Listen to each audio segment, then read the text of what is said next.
अल्लाहुम्मा सल्लि अला मुहम्मदिन व अला मुहम्मद। बिस्मिल्लाहिर्रहमानिर्रहीम। रब्बि इश्रह ली सदरी वयस्सिर अमरी वहलुल उक़दतम मिन लिसानी यफ़क़हू क़ौली। जिस तरह हमारे एक जूनियर आए हैं माइक्रोबायोलॉजिस्ट हैं, उन्होंने हज़ार यूनिवर्सिटी से बैचलर ऑफ माइक्रोबायोलॉजी किया है, तो ये इधर हमारे साथ इंटर्नशिप कर रहे हैं। तो ये आए थे कि थोड़ा सा स्ट्रल ले रहे कि वो बारे में बताएं। तो अभी मैं थोड़ा सा इनको स्ट्रल ले रहे कि मैं बताऊँगा कि कैसे कैसे ये हम सारा प्रोसेस करते हैं। अच्छा, ये हम जिस सेक्शन में करें हमारे पास self sterile area cephalosporin section है, ठीक है। ये आप दिल में होना चाहिए कि सेफ जो आपका सेफलोस्पोरिन या पेनिसिलिन सेक्शन जो होता है वो हमेशा according to WHO guidelines FDA की जो होते हैं वो अलग होना चाहिए, ठीक है। तो क्योंकि ताकि क्रॉस कंटेमिनेशन की चांसेस बहुत हम ये हमारे पास सेल्फ स्टेराइल एरिया है और साथ में हमारे पास सेफ ओरल भी है। तो अभी हम बात करते हैं जिस तरह से मैं आपको बताऊँगा कि सेल्फ स्टेराइल कैसे कैसे हम उसको करते हैं, प्रोसेस शुरू कैसे करते हैं और आखिर तक जाके मैं सब आपको बताऊंगा। अभी हम करें हैं जो हमारा पहला स्टेप आता है तो वो होता है वॉशिंग एरिया, ठीक है। तो ये हमारे पास है कि हम जिस तरह MO या डॉक्यूमेंट्स मैन्युफैक्चरिंग ऑर्डर है तो हम जो स्टोर वाले हैं, रॉ मटेरियल स्टोर वाले हैं, उनको दे देते हैं। तो वो हमें फिर उसके अकॉर्डिंग मटेरियल वायल्स वगैरह है 10 cc या 15 cc हो या रबर स्टॉप हो या फ्लिपर सील हो तो वो हमें इशू करके देते हैं। अभी हम बात करते हैं आपको वॉशिंग एरिया के बारे में बताएंगे थोड़ा सा। ये हमारे पास है क्योंकि अभी कोई बैच नहीं है हमारे पास, तो इसलिए मैं थोड़ा सा आपको तफसील में बताऊंगा। अगर बैच प्रोसेस हो रहा हूँ तो फिर उसमें कहना थोड़ा सा मुश्किल होता है। ये हमारे पास है डिकार्टिंग रूम है, ठीक है। डिकार्टिंग क्या ये होता है कि हम वायल्स रिसीव कर लेते हैं स्टोर से और फिर डिकार्टिंग उसको कार्टन से अलग करके ये हम फिर इधर रख देते हैं, ये डिकार्टिंग है। और इसी डिकार्टिंग से फिर हम क्या करते हैं आगे ट्रांसफर विंडो के थ्रू हम वॉशिंग एरिया में ट्रांसफर करते हैं। अभी हम आ जाते हैं वॉशिंग एरिया की तरफ। इधर से इस ट्रांसफर विंडो के थ्रू हम वायल्स रिसीव करते हैं और मशीन के एडजस्टमेंट आप किया जाएगा। अगर आपके पास 10 cc है तो 10 cc के साथ से आपके पास मशीन सेट होनी चाहिए। 15 cc है तो 15 cc। ये हमारे पास है चाइना की वायल वॉशिंग मशीन है, अल्ट्रासोनिक वायल वॉशिंग मशीन।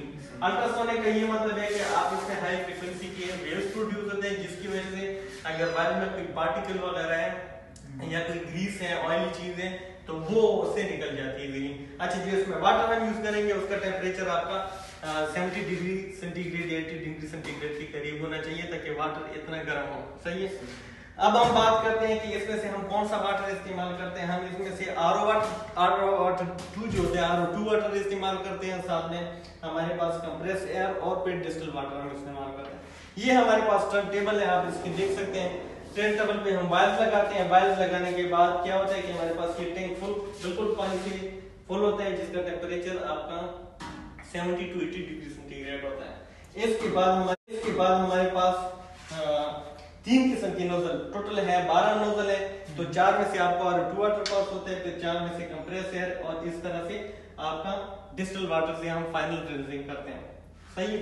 अच्छा, जो वायल वॉशिंग मशीन हमारे पास है इसकी कैपेसिटी 100 वायल्स पर मिनट के हिसाब से इसकी वॉशिंग होती है और इसका काम बहुत जरूरी है। और साथ में इसके साथ 0.3 माइक्रोन के फिल्टर लगे हुए थे। जब वॉशिंग हो रही हो तो ये फिल्टर सब चल रहे होते हैं। जो गेजेस हैं ये आपकी जो उसकी फिल्टर है उसकी वेलोसिटी आपको शो करते हैं।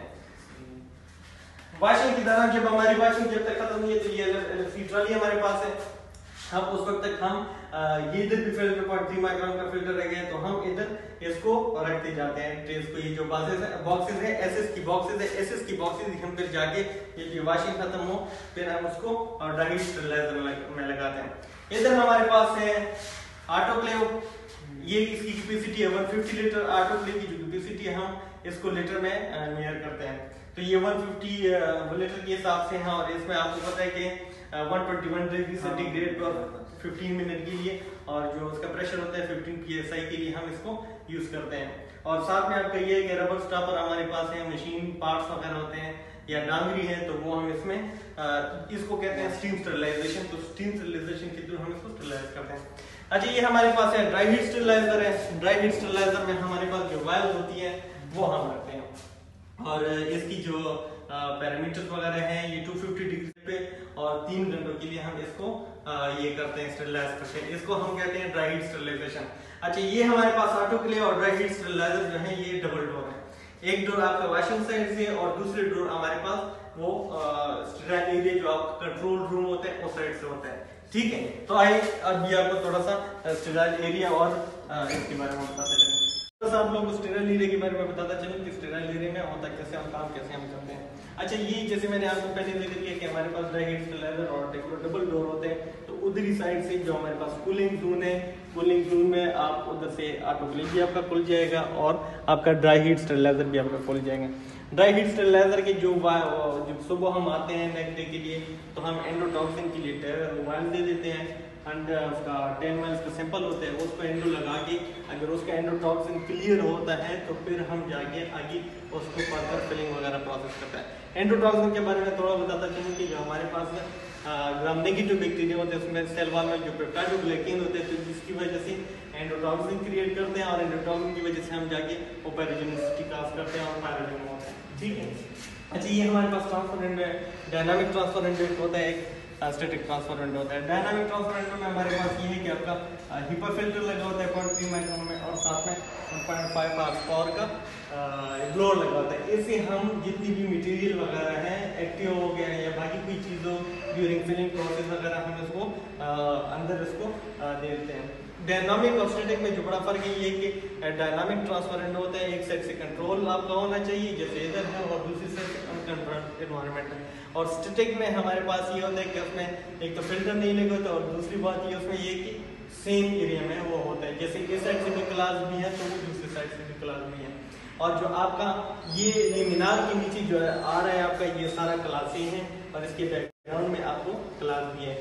होता ये है कि जब हमारे पास इन लोग का टेस्ट पास होता है तो फिर हम उसके बाद सारी चीज़ें ये फिलिंग स्टार्ट करने से तकरीबन आपका 1 घंटा पहले आपके LFH ये स्टार्ट होना चाहिए और इसकी जो आपकी वेलोसिटी है वो 0.4 मीटर पर सेकंड के हिसाब 0.45 मीटर पर सेकंड के हिसाब से होनी चाहिए।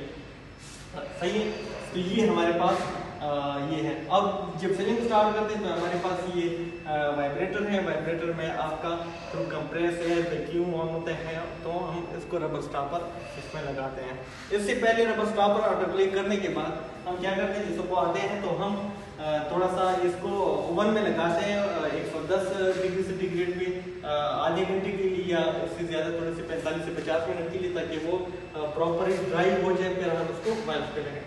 फिलिंग के बाद हमारे पास सीलिंग का मरहला आता है, तो सीलिंग पे हम जाके फिर हमारे पास क्लिप ऑफ सील होते हैं और ये हमारे पास है चाइना की सीलिंग मशीन भी है, ये फिलिंग मशीन भी हमारे पास चाइना की है। ठीक है, डबल नोजल है और इसकी जो कैपेसिटी है वो 120 वाइल्स पर मिनट के हिसाब से। अगर हम इसको कैलकुलेट करते तो 1 घंटे में हमारे पास 7200 वाइल्स फिल हो जाती है। ठीक है, ये भी आपके पास है, टर्मिनल लगी हुए हैं, HEPA फिल्टर सारे लगे हुए हैं, इधर भी आपके पास HEPA फिल्टर है और उधर भी आपका ऊपर जो लगा है, क्योंकि HVAC सिस्टम आपका ज़रूरी है और आपके जो स्टेराइल में जो प्रेशर है वो पॉजिटिव होना चाहिए। सही है, तो पॉजिटिव ये होगा कि आपकी जो पार्टिकल्स की प्रोडक्शन वगैरह होगी तो वो आपकी बाहर की तरफ पार्टिकल जाएगी, बजाएगी इसकी अंदर की तरफ और कंटेमिनेशन से